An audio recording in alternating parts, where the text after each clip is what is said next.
여러분 안녕하십니까? 12월의 첫날 여수 MBC 뉴스투데이입니다. 중소기업들의 수출 지원을 위한 온라인 수출 페스티벌이 여수에서 열리고 있습니다. 전남 테크노파크 산하 해외 비즈니스 센터들이 지역 중소기업들의 해외 진출을 돕는 든든한 교두보 역할을 수행하고 있습니다. 최우식 기자가 보도합니다. 전남 테크노파크가 지난 2018년부터 역점 사업으로 추진해온 해외 비즈니스 센터는 현재 전 세계 5대륙 44개국 66곳에 퍼져 있습니다. 이번 온라인 수출 페스티벌은 이들 해외 비즈니스 센터를 줌과 유튜브 라이브 방송으로 연결해 지역 중소기업의 수출 상담을 진행합니다. 이미 석 달 전에 60여 개 지역 기업이 생산한 제품의 샘플이 현지로 보내졌고 이번 온라인 수출 상담을 통해 실제로 계약도 이뤄질 것으로 기대됩니다. 실제로 한 수출 기업의 제품 설명에 해외 현지 센터장들의 질문이 이어집니다. 아까 그 자료에 보니까 용도에 그 전선도 있던데 전선에도 사용이 가능합니까? 아까 전에 말씀드렸던 것처럼 플라스틱으로 만든 제품들이 있는데 전선을 보호하기 위한 특히 해외 비즈니스 센터에서 활동하는 현지 바이어가 현장에서 대면 상담은 물론 수출 마케팅과 세일즈에 필요한 조언에도 나섰습니다. 그 안에 있는 장점 안에서 이 소비자들이 어떤 공감을 하는지를 끌어와야 되는데 그 부분이 아마 이제 시장 조사 어떻게 보면은 샘플링을 통해서 피드백을 받는 게 아닐까 생각을 합니다. 전남 테크노파크는 기업 쇼케이스를 통한 일대다 방식의 수출 상담과 함께 수출 서포터즈 활동과 수출 협약 체결, 사후 관리를 통한 성과 관리까지 수출 업무 전반에 걸쳐 지원 시스템을 구축한다는 계획입니다. 한 자리에서 여러 센터장님들께 이렇게 한 번에 큰 효과를 볼 수 있는 해외 네트워크 지원 사업의 일환으로 하게 되었고요. 아마 기업분들이 참여해서 해외 센터장님들과 지속적으로 이번 온라인 수출 페스티벌과 해외 비즈니스 네트워크 구축은 특히 코로나19 확산 이전부터 준비됐다는 점에서 현재의 상황을 감안하면 더 큰 의미가 있습니다. 수출 기반이 취약한 지역 중소기업의 해외 진출에 전남 테크노파크의 수출 지원 시스템이 한몫을 하고 있습니다. MBC 뉴스 최우식입니다. 전남 지역 일선 학교의 교장과 장학관들의 제주도 연수가 전면 중단됐습니다. 전남교육연수원은 코로나19가 확산하는 가운데 일선 학교 교장과 장학관들이 제주도 2박 3일 연수를 진행하고 있다는 MBC 보도 이후 감염병 상황이 심각하다는 지적을 고려해 12월 예정됐던 2차, 3차 제주도 연수를 모두 중단하기로 결정했습니다. 연수원 측은 연수 일정이 관광지 중심으로 짜여진 것은 맞지만 외유성 연수는 아니라며 교원들의 창의적인 문제 해결 능력을 기르기 위한 취지였다고 해명했습니다. 광양 지역 북한 이탈 주민들의 지역 정착을 위한 협력체가 구성됐습니다. 광양시는 사랑나눔복지재단, 광양서울병원 등 지역 내 4개 기관단체와 업무 협약을 체결하고 지역에 거주하고 있는 북한 이탈 주민들에 대한 취업 상담 알선, 병원비 지원, 후원 지원 사업 등을 통해 안정적 정착을 돕기로 했습니다. 시는 이번에 협약을 맺은 기관과 단체가 북한 이탈 주민들을 실질적으로 지원하는 구심체가 될 것으로 기대하고 있습니다. 민주당이 내년 지방선거를 앞두고 소속 단체장과 지방의원들에 대한 평가를 시작합니다. 하위 20%에 포함될 경우 감점 페널티를 받게 되는데요. 이렇게 되면 사실상 공천을 받기 어려워지는 만큼 선출직들의 긴장감이 고조되고 있습니다. 송정근 기자입니다. 더불어민주당이 내년 지방선거를 앞두고 선출직 평가에 돌입했습니다. 민주당 소속 광역기초자치단체장과 광역기초의원들이 평가 대상입니다. 평가 기준은 도덕성과 리더십, 직무활동 등이고 특히 부동산 투기에 대해서는 엄격하게 심사할 방침인 것으로 알려졌습니다. 광역단체장은 중앙당에서, 기초단체장과 지방의원은 시당과 도당에서 각각 평가하며 결과는 경선 이후 본인에게만 통보됩니다. 도덕성과 공약의 정합성과 이행사항, 그리고 직무 능력, 그리고 주민평가, 의정활동 이런 부분들에 대해서 평가가 이루어지게 되겠습니다. 이번 평가의 핵심은 하위 20%가 누가 되느냐입니다. 하위 20%에 해당되는 단체장과 지방의원은 공천심사와 경선 과정에서 각각 본인이 얻은 점수와 득표수에서 20%를 감산하기 때문입니다. 광역단체장은 민주당 소속 시도지사 11명 중 3선을 한 2명을 제외하면 9명 중 1명이 감점 대상이 됩니다. 기초단체장은 광주의 경우 5명 중 1명이, 전남은 17명 중 3명이 하위 20% 페널티를 받게 됩니다. 지방의원은 의회별로 하위 20%가 감산을 받게 되는데 페널티를 받게 되면 사실상 공천을 받기 어려워져 선출직들 사이에선 긴장감이 돌고 있습니다. 모든 그 의정 활동했던 자료들을 다 취합을 해서 그 단계에 맞게끔 다 지금 저희가 정리를 해서 업로드 다 시켰거든요. 지금 상황이 다들 너무 예민한 시기여가지고 눈치들을 많이 보고 있는 상황이죠. 민주당 공천이 곧 당선이라는 공식이 성립되는 지역 특성상 평가가 이루어지는 기간 동안 선출직들의 긴장감이 이어질 것으로 전망되고 있습니다. MBC 뉴스 송정근입니다. 전라남도 선거관리위원회가 2022년 전국 동시지방선거를 앞두고 선거일 180일 전인 이번 달 3일부터 선거법 위반 행위에 대한 단속을 강화합니다. 선관위는 특히 공무원의 선거 관여 행위 등을 중점 단속하는 한편 사전 안내에도 위법 행위 발생 시 광역조사팀 투입과 휴대폰 포렌식 등으로 적극 조사할 예정입니다. 한편 지방선거 입후보 예정자들의 이름과 사진 등이 게재된 거리 현수막 등 시설물은 12월 2일까지 자진 철거해야 합니다. 제7대 여수시 의회가 이전 의회에 비해 조례 제정 등 의정 활동이 활발했던 것으로 나타났습니다.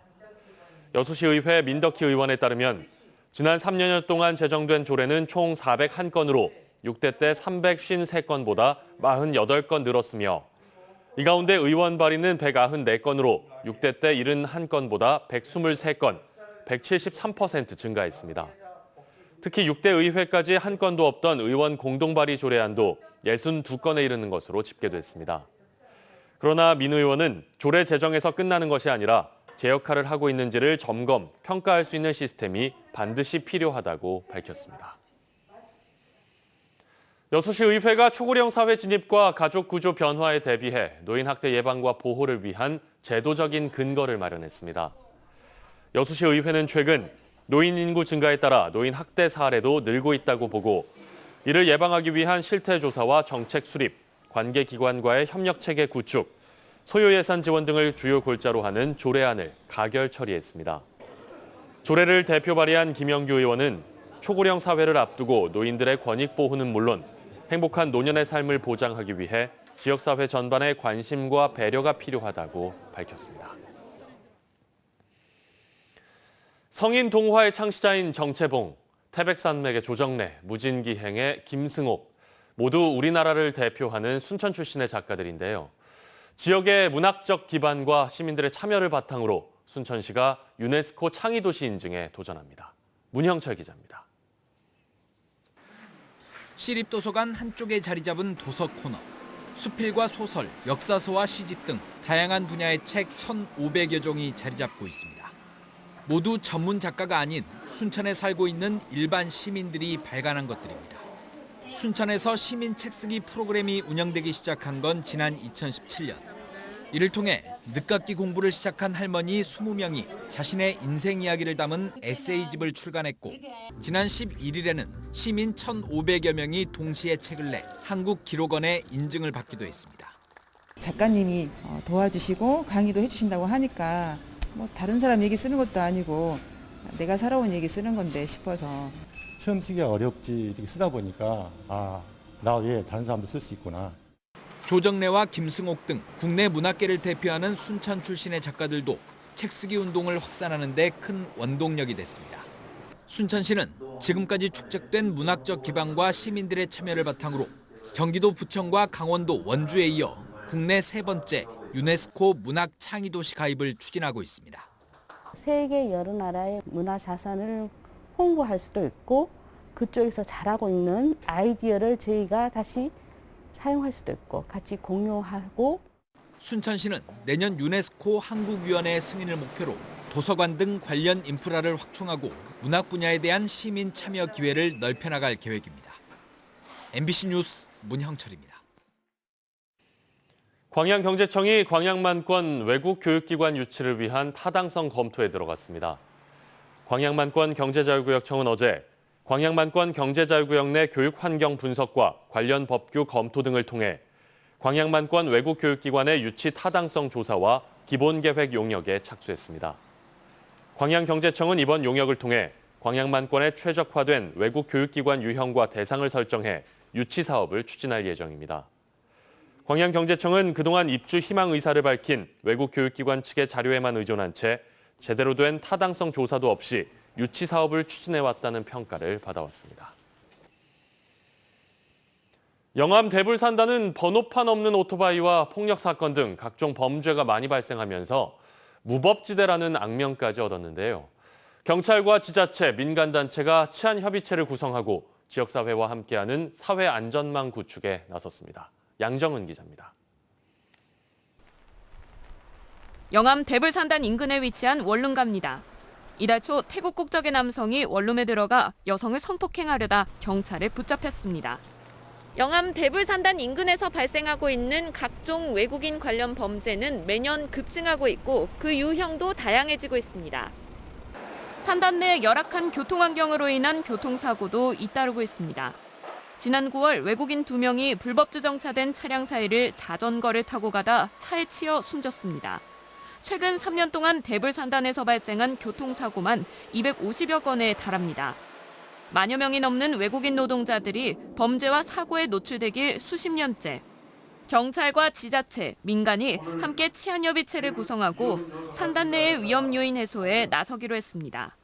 불법 체류자들이 많은 관계로 우리가 홍보도 부족했고 또 사실은 등한시 했습니다만 근데 지금 많은 이제 프랑카도 붙이고 여러 가지 홍보를 지금 하고 있습니다. 교통안전, 외사치안, 생활안전 3개 분야로 나뉘어진 실무추진단이 수시로 활동하면서 범죄 단속과 치안 정비에 나섭니다. 경찰이 개입을 완화하는 순간 바로 과거로 회귀할 가능성이 있기 때문에 유관 기관 합동으로 순찰과 단속을 병행해서 범죄 분위기를 제압하도록 하겠습니다. 또 협의체는 근로자의 부당한 고용 여건을 개선하고 대형 공영주차장을 설치하는 등 각종 환경 개선에도 적극 나서면서 앞으로 치안 사각지대를 줄여나가기로 했습니다. MBC 뉴스 양정은입니다. 순천시 의회가 올해 행정사무감사에 들어간 가운데 시민단체가 감사 진행 상황을 점검합니다. 지역 시민단체로 구성된 순천 행의정 모니터연대는 이번 달 10일까지 상황실을 운영하며 시의회 상임위원회별로 행정사무감사에 대한 실시간 모니터링을 진행합니다. 모니터연대는 시의원들의 행정사무감사 참여도와 전문성 등을 반영해 평가 점수를 시민들에게 공개할 계획입니다. 전라남도가 현재 만여 대에 못 미치는 도내 전기 수소차를 오는 2025년까지 6만 6천여 대로 늘리기로 했습니다. 이를 위해 이들 친환경 자동차에 대한 지원 예산을 대폭 확대해 내년에 전기차 7,500여 대, 수소차 1,100여 대 등 모두 8,635대를 보급하고 전기 충전기와 수소 충전소도 각각 1,070개와 10곳을 추가로 확보할 계획입니다. 전남에는 9,338대의 전기차와 296대의 수소차, 3,485개의 전기 충전기, 2곳의 수소 충전소가 등록돼 있습니다. 최근 여수 웅천지구의 급속한 도시화로 도심 교통체증이 심각하다며 문수동에서 시전동을 잇는 우회도로 개설이 필요하다는 주장이 제기됐습니다. 여수시의회 이선효 의원은 최근 정례회 시정 질의를 통해 이같이 밝혔습니다.